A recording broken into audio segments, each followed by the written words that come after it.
മദ്യപിക്കുമ്പോൾ രജനീകാന്തിന് touchings വേണ്ട. രജനീകാന്തിനെ കുറിച്ച് വിവാദ നടനും മാധ്യമപ്രവർത്തകനുമായ ബൈൽവാൻ രംഗനാഥൻ പറഞ്ഞ വാക്കുകൾ ഇപ്പോൾ വൈറലായിരിക്കുകയാണ്. രജനീകാന്തിന്റെ മദ്യപാനത്തെക്കുറിച്ചാണ് ബൈൽവാൻ രംഗനാഥൻ സംസാരിച്ചത്.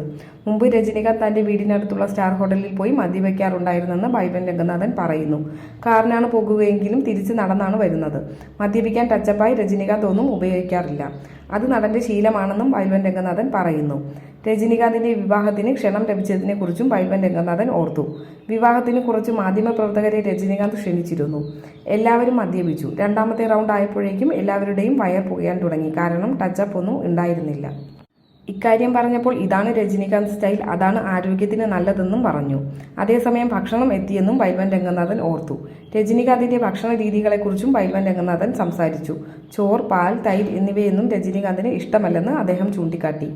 1975 കെ ബാലചന്ദ്ര സംവിധാനം ചെയ്ത അപൂർവ രാഗങ്ങൾ എന്ന ചിത്രത്തിലൂടെയാണ് ശിവാജി റാവു എന്ന രജനീകാന്ത് തമിഴ് സിനിമയിൽ അരങ്ങേറ്റം കുറിച്ചത്. ശിവാജി റാവുവിന്റെ പേര് രജനീകാന്ത് എന്ന് മാറ്റിയതും ബാലചന്ദറാണ്. ഇതേ വർഷം പുറത്തിറങ്ങിയ കന്നഡ ചിത്രമായ കഥാസംഗമയാണ് രജനിയുടെ ആദ്യ ചിത്രമായി കണക്കാക്കപ്പെടുന്നത്. ദക്ഷിണേഷ്യയിലെ ഏറ്റവും സ്വാധീനമുള്ള വ്യക്തികളിൽ ഒരാളായി ഏഷ്യ വീക്ക് മാസികയും ഇന്ത്യയിലെ ഏറ്റവും സ്വാധീനമുള്ള വ്യക്തിയായി ഫോബ്സ് ഇന്ത്യ മാസികയും രജനീകാന്തിനെ തിരഞ്ഞെടുത്തിട്ടുണ്ട്. 2021 67ാമത് ദാദാസാഹിബ് ഫാൽക്കെ പുരസ്കാരം രജനീകാന്ത് സ്വന്തമാക്കി.